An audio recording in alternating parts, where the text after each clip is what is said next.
나는 수많은 제보 중에서도 딱 한 줄만 적혀 있는 기록을 가장 두려워한다. 방 안에 한 명 더 있어요. 서울 신림의 오래된 고시원. 307호에 살던 20살 남자는 며칠째 자기 그림자가 2개로 보인다고 말했다. 눈이 피곤해서 그런 줄 알았다고 했다. 하지만 문제는 그 2번째 그림자가 자기보다 먼저 움직였다는 것이었다. 그리고 마지막 날 그는 문 밖 복도에 서 있던 이웃에게 이 한마디를 남겼다. 혹시 제 방에서 누가 먼저 나가는 거 못 보셨어요? 그 방은 지금도 비어 있다. 하지만 창문 틈에서 새어나오는 그 검은 흔적은 아직 치워지지 않았다. 고시원 307호는 사람이 오래 살기엔 너무 얇은 방이었다. 문을 닫는 순간 공기가 벽에 눌려 납작해지는 느낌. 마치 누군가가 계속해서 방의 내 모서리를 바깥쪽에서 안쪽으로 밀어붙이고 있는 기분. 처음 입실했던 사람들은 대부분 말했다. 방이 너무 작아서 헛것을 보는 것 같아요. 하지만 그들은 얼마 지나지 않아 이사를 갔다. 대부분 2주를 채우지 못했다. 관리인은 그 이유를 젊은 친구들이 인내심이 없다고 설명했다. 그러나 307호는 단 한 번도 30일 이상 같은 사람이 버틴 적이 없었다.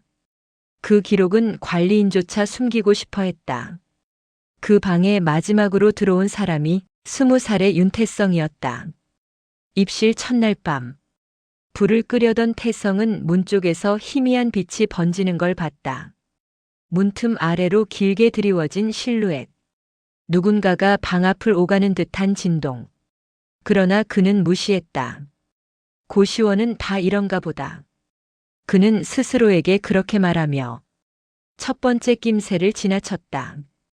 그게 이야기의 가장 오래된 균열이었다.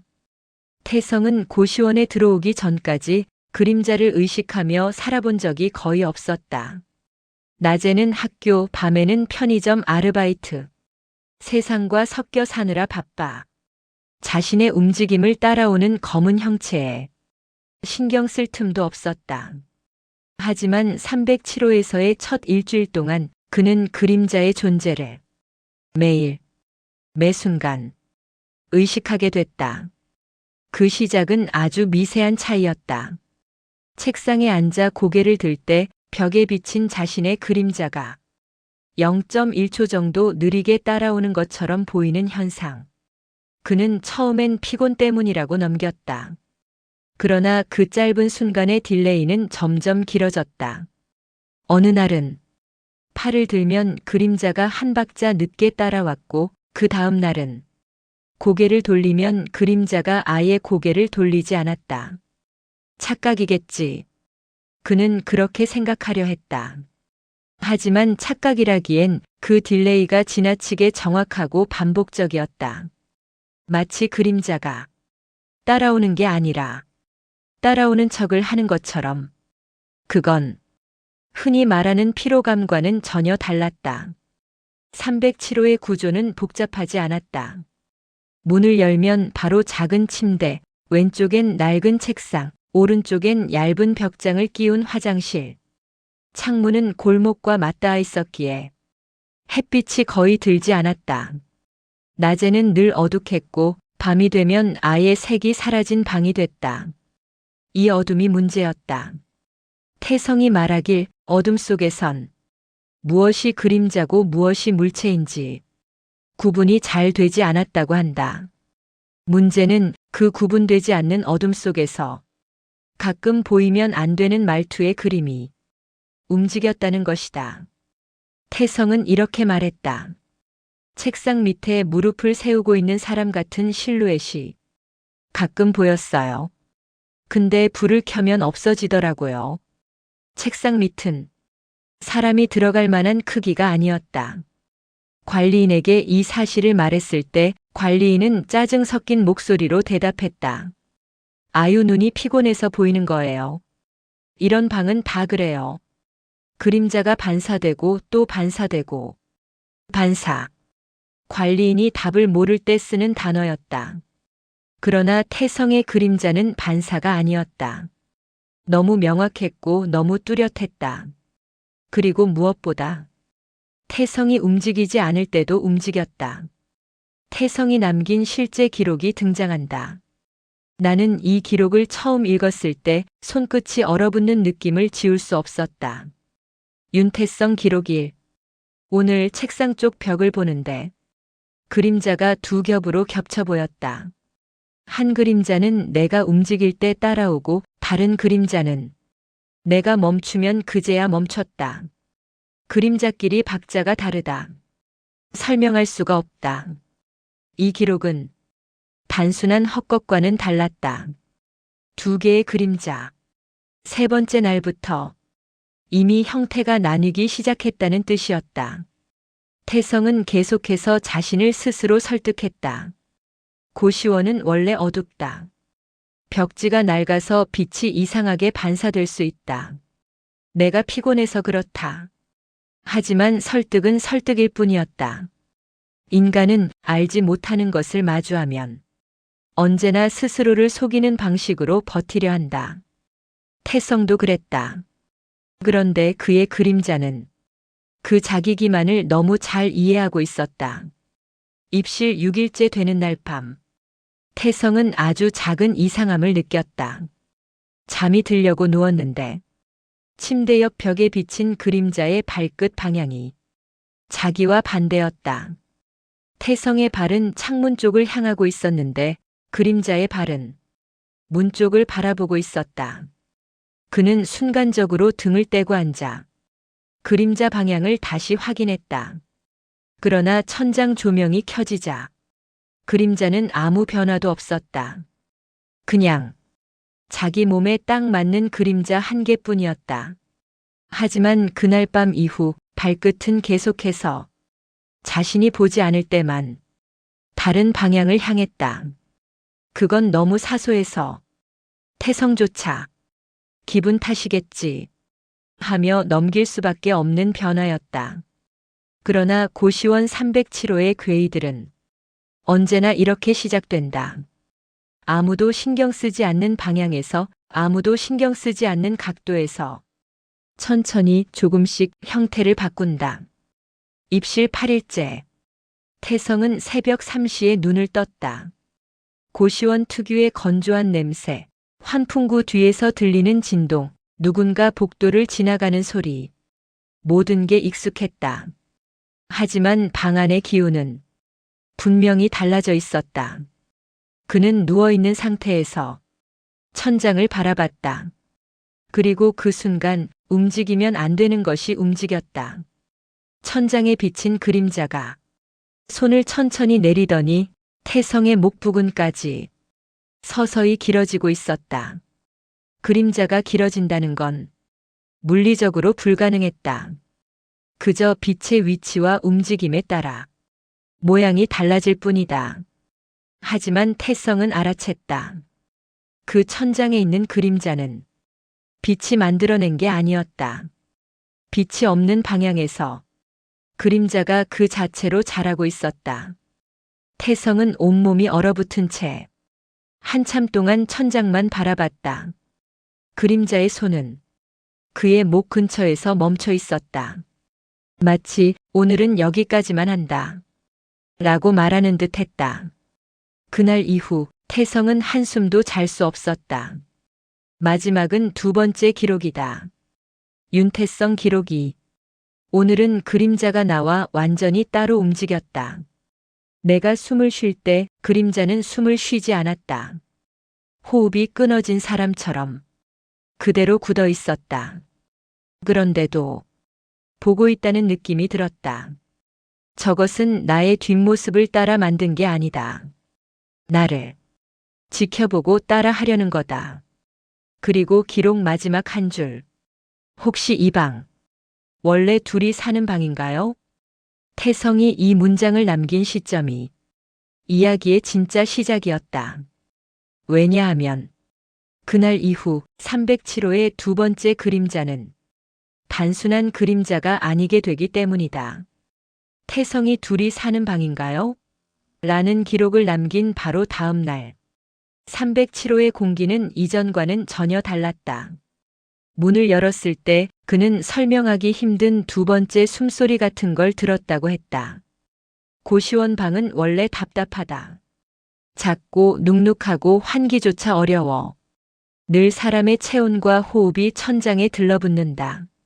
하지만 태성이 들어온 그날은 벽에 스며 있던 공기가 마치 낯선 누군가의 폐에서 나온 숨처럼 무겁고 끈적했고 차가웠다. 그는 문턱에서 멈춰섰다. 누가 여기 있었나? 그 생각이 떠올랐지만 그는 스스로를 설득했다. 내 상상이다. 그림자 때문에 신경이 예민해졌을 뿐이다. 그러나 방 안의 분위기는 누가 방금까지 그의 자리에 앉아 있었다는 느낌을 지울 수 없게 만들었다. 책상 의자는 아주 미세하게 뒤로 밀려 있었고 침대 모서리엔 지워지지 않은 미세한 눌림이 남아 있었다. 그건 사람이 잠시 앉았다 일어났을 때 남는 흔적이었다. 태성은 그 흔적을 손끝으로 눌렀다.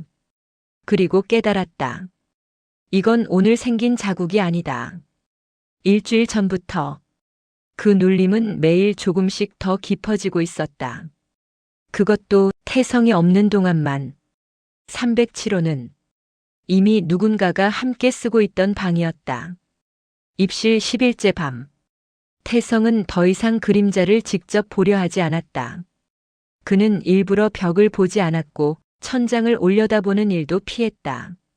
하지만 고시원이라는 공간은 보지 않으려는 사람에게 가장 잔인한 방식으로 모습을 드러낸다. 태성이 처음으로 이건 진짜 이상하다고 느꼈던 건 샤워 직후였다. 그는 화장실에서 나와 머리를 닦으며 거울을 스쳤다. 그 순간 반사된 그의 뒷배경에서 흔들리는 검은 형체가 아주 잠깐 보였다. 그건 사람의 그림자와 달랐다. 사람의 모양이 아니라 사람이 되려고 시도하는 무언가의 윤곽이었다. 태성은 얼어붙은 채 수건을 쥔 손을 멈췄다. 그러나 다시 보려 고개를 돌리는 순간 그 검은 형체는 사라져 있었다. 거울 속에는 그저 습기에 얼룩진 낡은 벽지와 자신의 창백한 얼굴만 남아 있었다. 하지만 태성은 알아챘다. 거울 속의 그것은 자신을 보고 있었다. 그날 이후 그는 화장실 불을 끄기 전 항상 거울을 뒤로 하고 시선을 피했다. 그런데 이상한 건 그렇게 시선을 피하는 날들이 늘어날수록 거울 속 뒤편에서 그것의 존재감이 더 강해졌다. 보지 않았는데 오히려 더 또렷해졌다. 그건 태성의 공포가 만든 환상이 아니었다. 그것이 점점 형체를 갖추고 있다는 뜻이었다. 그날 밤 새벽 2시, 태성은 책상에서 이어폰을 끼고 공부를 하고 있었다. 고시원 복도 특유의 얇은 소음, 누군가 지나가는 발걸음, 옆방에서 흘러나오는 알람 소리, 어디선가 들려오는 누군가의 재채기 같은 소리들이 조용하게 울렸다. 그러다 정확히 2시 14분, 어둠 속에서 두 번째 발소리가 들렸다. 문 밖이 아니라 방 안. 발을 끄는 소리. 고무 슬리퍼의 밑창이. 낡은 장판을 스치는 무거운 마찰음. 그리고 그 소리는 태성의 의자 뒤에서 멈췄다. 태성은 온몸이 굳어졌다. 그는 점점 불안이 아니라 무언가가 확실하게 존재한다는 선명한 감각을 느끼고 있었다. 그때 의자 등받이를 향해 미세한 손가락 두 마디 정도가 툭 하고 닿는 느낌이 전해졌다. 살결은 없었다. 온기도 없었다. 그러나 형태는 있었다. 태성은 너무 놀라 의자에서 벌떡 일어섰다. 하지만 뒤를 돌아본 순간 방 안은 무겁게 비어 있었다. 그는 책상 조명을 켰다. 그리고 벽을 봤다. 그의 그림자는 두 개였다. 아니, 두 개가 아니라 한 개 반이었다. 하나는 자신의 정확한 실루엣, 다른 하나는 자기보다 머리가 약간 큰 형태의 절반만 드러난 실루엣.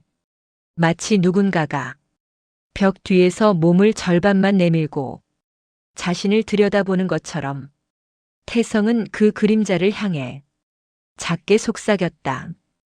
거기 있지 마. 그러나 그림자는 그 말에 반응하지 않았다. 대신 흐릿해진 절반의 그림자가 조금씩 태성 쪽으로 다리 모양을 뻗기 시작했다. 307호 제보 녹취록 일부 발췌. 이 부분은 실제 제보자 씨가 관리인에게 남긴 음성 기록이다. 시간은 훗날 경찰에 제출된 파일에서 복원된 것이다. 제보 녹취록 씨. 제가 307호 앞을 지나가는데요. 문틈 아래로 사람 그림자가 두 개가 동시에 움직여요. 근데 그중 하나가 뒤로 걷고 있어요. 뒤로 걷는 그림자요. 사람은 앞으로만 걷잖아요. 근데 저건 뒤로 걸어요. 관리인은 이 제보를 무시했다. 그리고 씨에게 이렇게 말했다. 아유, 불빛 때문에 그래요. 문틈 아래는 원래 이상하게 보이는 거예요. 그러나 씨는 끝까지 말했다. 불빛이 아니라니까요. 그림자가 뒤로 걸었다니까요. 이 녹취가 남겨진 시점은 태성이 307호에 들어온 지 11일째 되는 날이었다.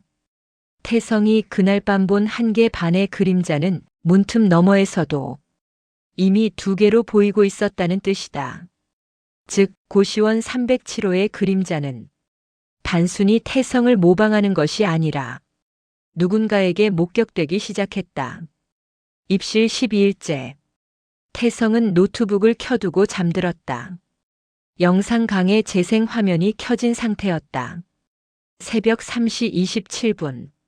노트북 화면이 꺼지며 방 안의 어둠이 완전히 내려앉았다. 그 순간 침대 아래에서 아주 미세한 기침 같은 소리가 들렸다. 고시원 침대 아래는 사람이 들어가거나 숨을 공간이 없다. 길이 160cm, 높이 15cm 정도의 아주 낮은 공간. 태성은 잠결에 그 소리를 들었지만 몸을 움직이지 못했다. 그저 자면서도 저기 뭔가 있다는 감각만이 서서히 꿈과 현실을 뒤섞고 있었다. 그 기침은 한 번뿐이 아니었다. 툭. 무언가 침대 프레임을 건드리는 소리. 쓰익. 장판을 누군가 손바닥으로 쓸어내는 소리. 그리고 탁. 침대 아래에서 손가락 2개가 침대 프레임을 가볍게 두드리는 소리. 살아있는 사람이 아니라 사라지는 걸 흉내내는 존재의 움직임. 태성은 공포로 깨서 몸을 일으켰다. 하지만 침대 아래는 비어 있었다. 그런데 그의 발목 뒤에서 찬 기운이 스쳤다. 누군가가 방금 지나간 것처럼. 다음 날, 태성은 이상한 점을 발견했다.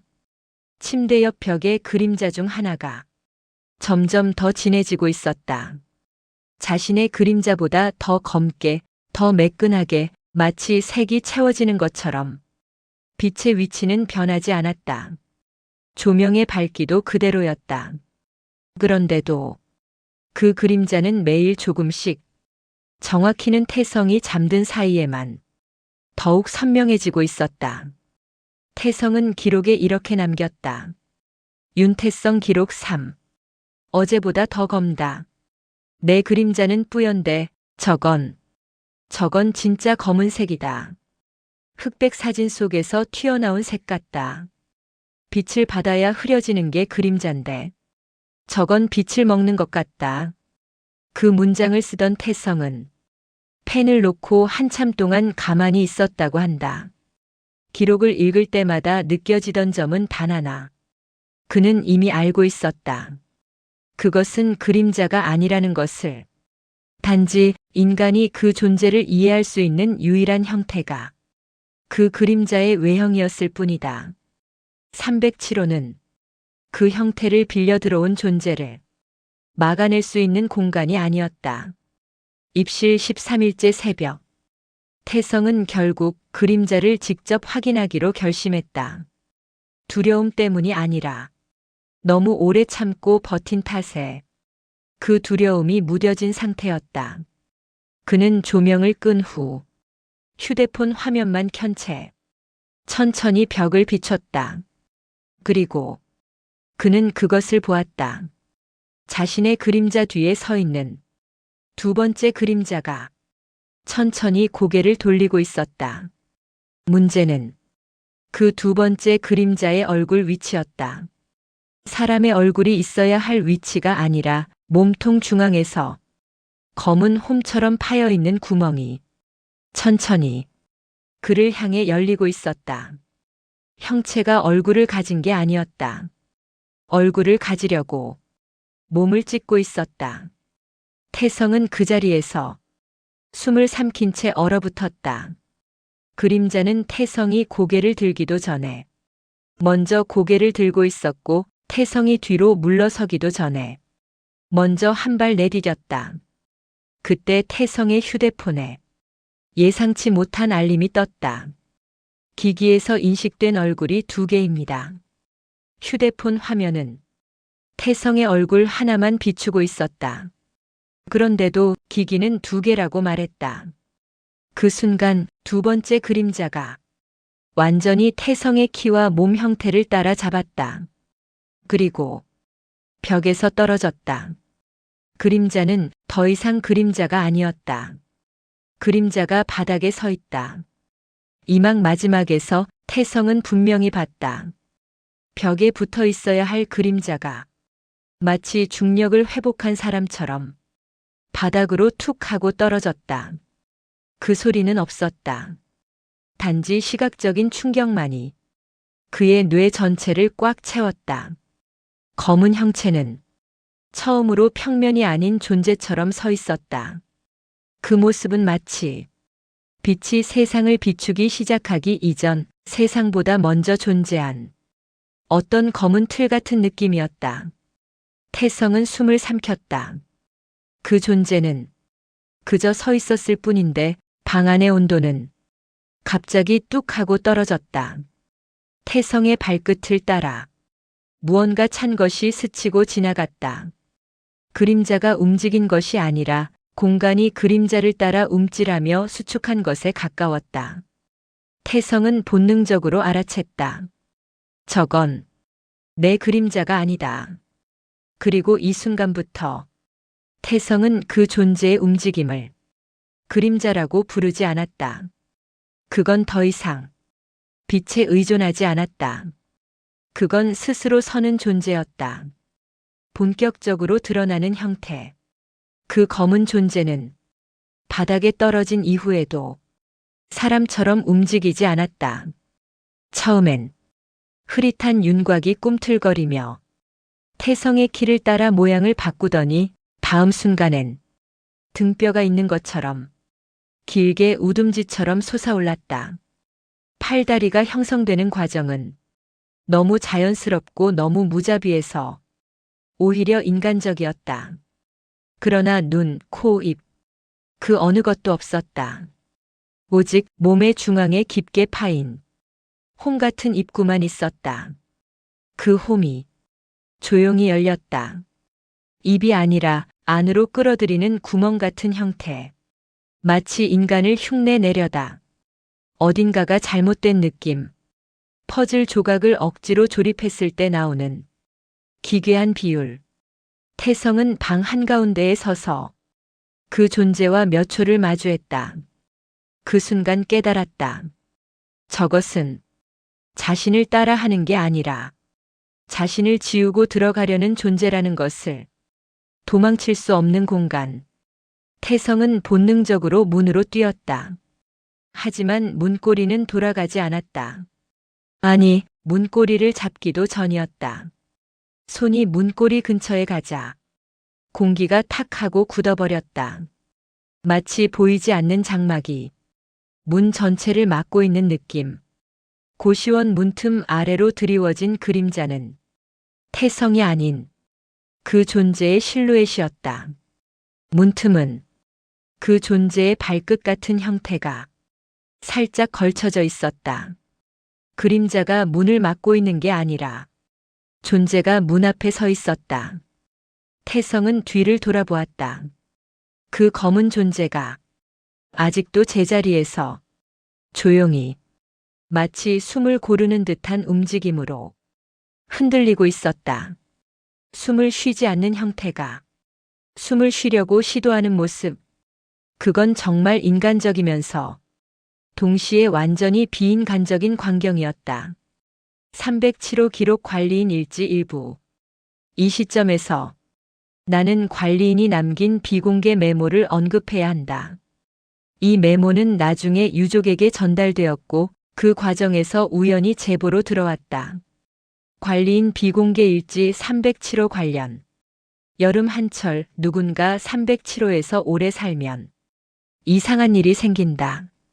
사람이 방을 비울 때마다 방 안에서 누군가 걷는 소리가 난다.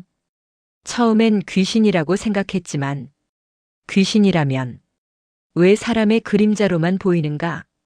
왜 어떤 사람은 307호에서 오래 버티지 못하고 눈동화를 떨며 뛰쳐나가는가?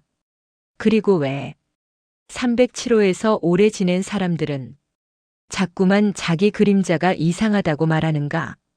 관리인은 이 일지를 공개하지 않았다. 그러나 그는 알고 있었다. 307호에서는 사람이 아닌 무언가가 사람의 형태를 흉내내며 자라난다는 것을, 동작을 따라하는 존재. 태성이 벽을 짚고 숨을 고르는 동안 검은 존재는 그의 움직임을 따라 움직이기 시작했다. 하지만 따라 한다기보다는 먼저 행동한 뒤 따라오는 척하는 형태였다. 태성이 뒤로 한 발 물러나면 그 존재는 먼저 그 거리만큼 움직여 있었다. 마치 미래를 알고 미리 움직여 놓고 그 다음에야 태성이 따라오는 모양새였다. 태성은 숨을 몰아쉬며 말했다. 따라오지 마.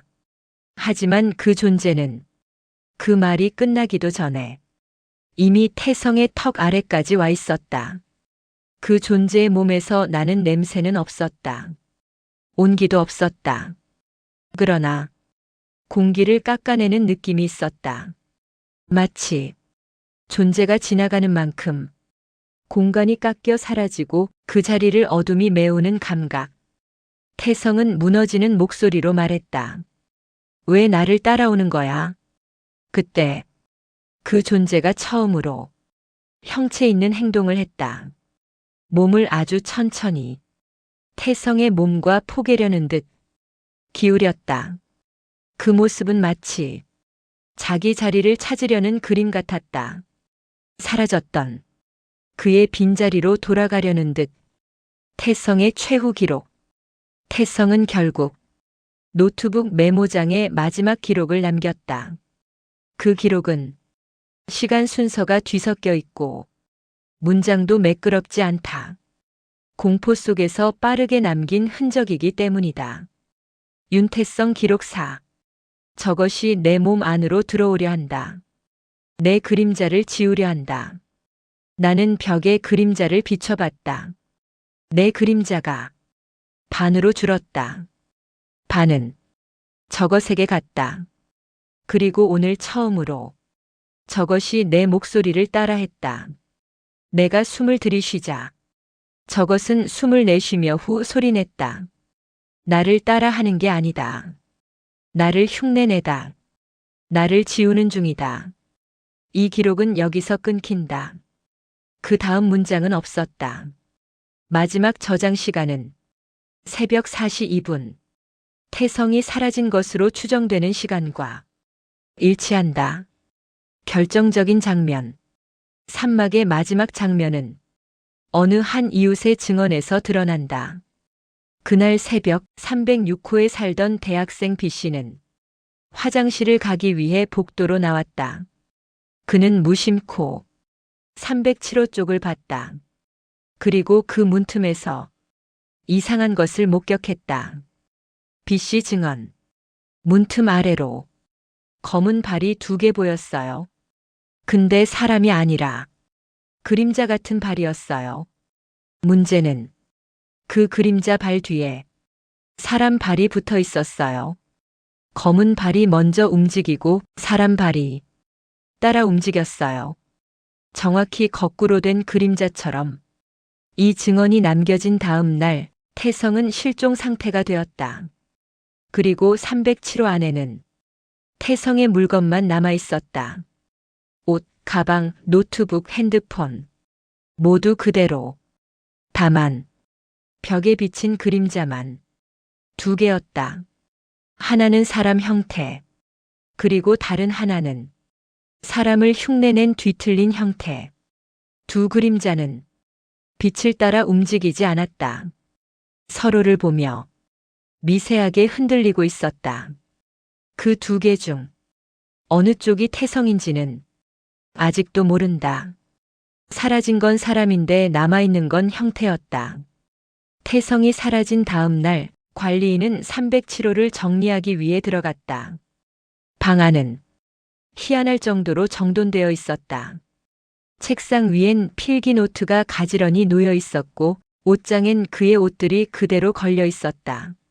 심지어 침대 위엔 그가 마지막으로 덮었던 담요가 정확히 사람의 몸 모양으로 눌린 채 그대로 남아 있었다. 그러나 가장 이상한 건 그 침대 옆 벽에 비친 그림자 2개였다. 관리인은 처음엔 내 그림자가 2개로 보인 건가 하고 눈을 비볐다. 하지만 다시 봐도 벽에 비친 그림자는 본인의 것이 아닌 2개가 정확히 그 자리에서 서 있었다. 둘 중 하나는 사람 형태, 정확히 태성과 같은 신장, 같은 어깨선. 다른 하나는 형체가 뒤틀린 형태. 사람의 윤곽을 흉내 내려다가 분명히 어딘가 잘못 만든 형상. 관리인은 그 벽을 향해 조명을 흔들어 보았다. 그러나 그 2 그림자는 빛의 변화에 반응하지 않았다. 빛이 움직여도 그림자가 흔들리지 않았다. 마치 그림자가 아니라 그림자를 닮은 존재가 벽에 붙어 있는 듯한 기묘한 정지. 관리인은 그 순간 느꼈다. 태성이 여기 아직 있는 건가? 그러나 그는 더 이상 방 안으로 들어갈 용기가 없었다. 그는 문을 닫아 잠그며 관리 일지에 한 줄을 적었다. 307호는 다시 잠깁니다. 그렇게 방은 봉인되었다. 그러나 그것들은 거기 남아 있었다. 3일 뒤 처음으로 들린 소리. 307호를 잠근 지 사흘째 되던 날 관리인은 새벽 4시경 복도에서 희미한 문 두드리는 소리를 들었다. 톡톡. 고시원 특유의 투명하고 얇은 소리. 관리인은 방음이 거의 되지 않는 건물 특성상 어느 방인지 금방 알 수 있었다. 307호.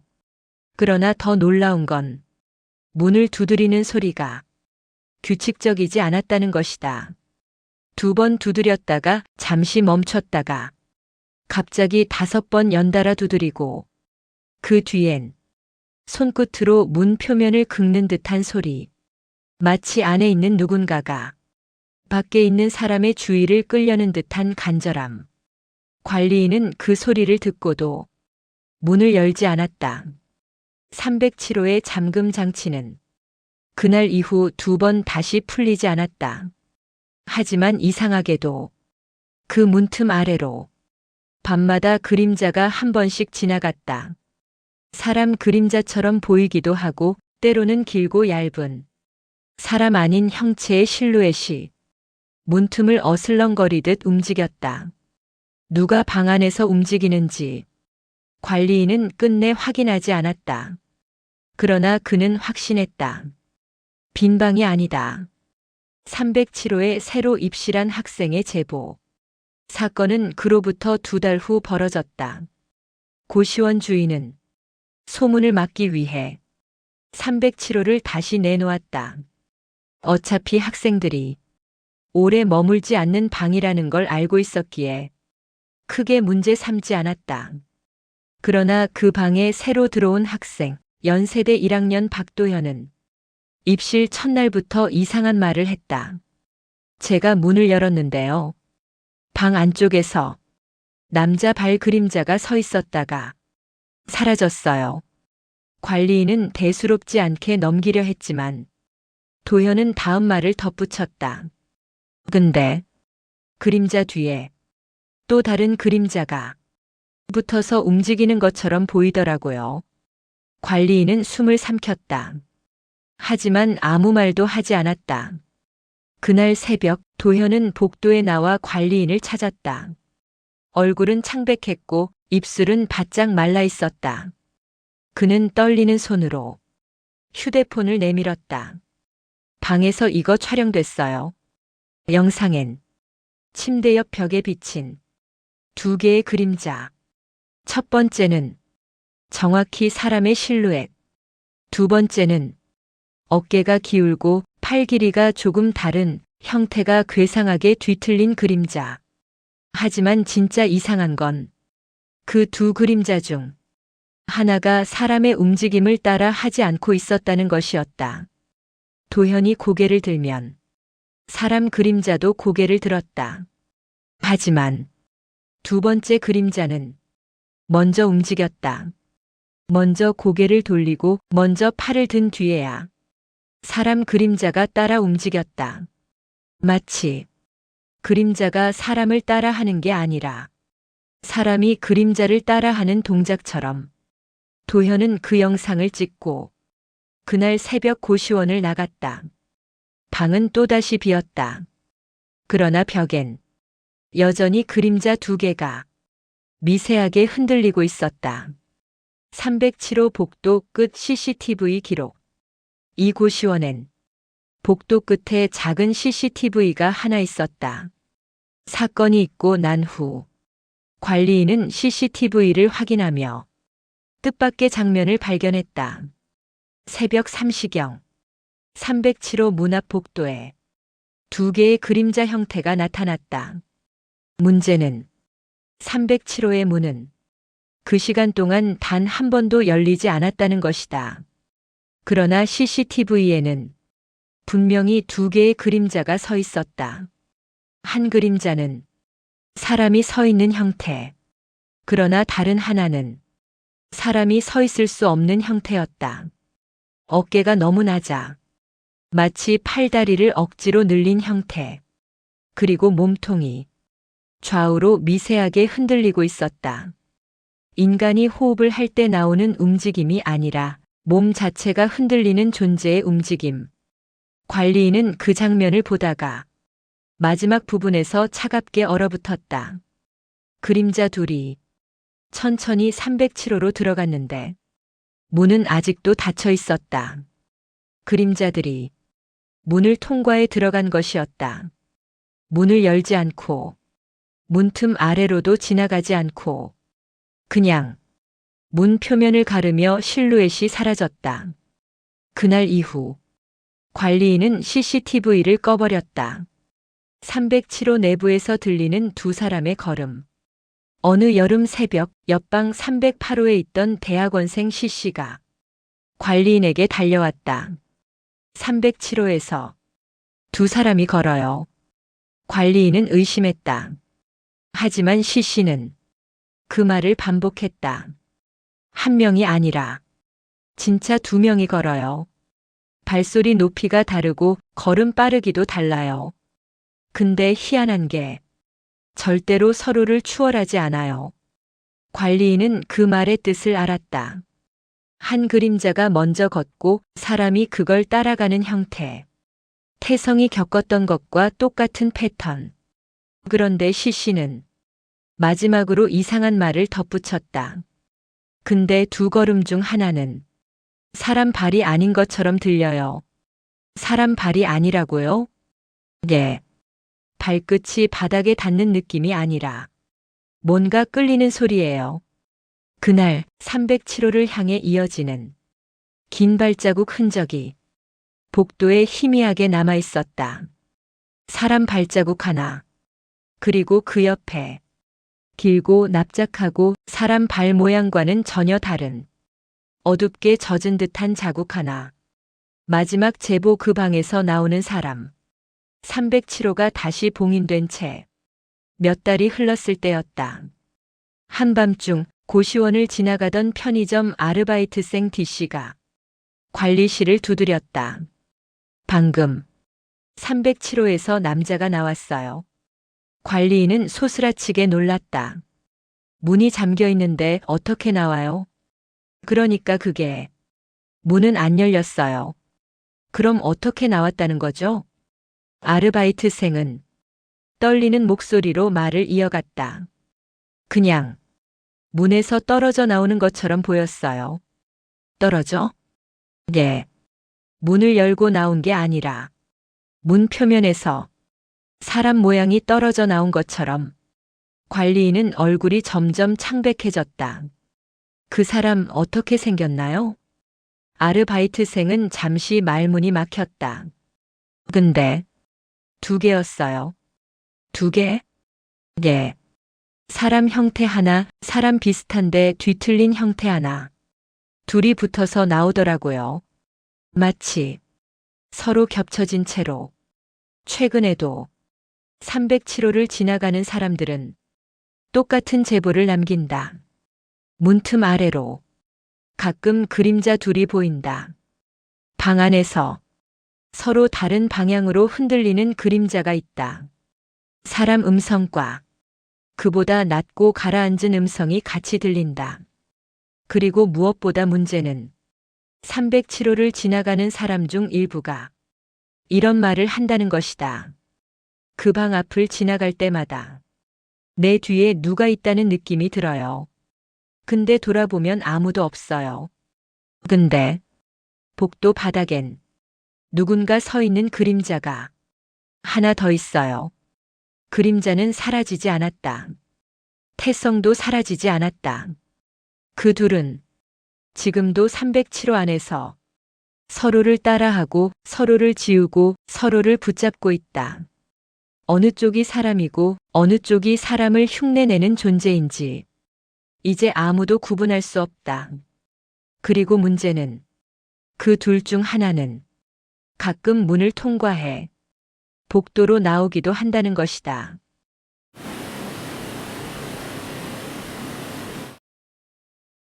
이 이야기는 끝난 것이 아니다. 307호 문 앞을 지날 때마다 누군가의 발자국이 한 번씩 내 그림자 위를 밟고 지나가는 느낌이 있다. 지금은 닫힌 방. 하지만 문틈 아래로 흐르는 그 2번째 형태는 아직 누군가를 따라 할 자리를 찾고 있을 것이다. 혹시 오늘 밤 지불을 끄고 돌아섰을 때 자신의 그림자가 딱 한 박자 먼저 움직이는 순간이 온다면 그때는 조용히 눈을 감아라. 뒤를 보지 말고. 지금까지 밤의 서사였다. 여러분의 구독과 좋아요, 알림 설정은 이 어두운 기록을 이어가게 만드는 유일한 불빛이다. 다음 밤에 다시 찾아오겠다.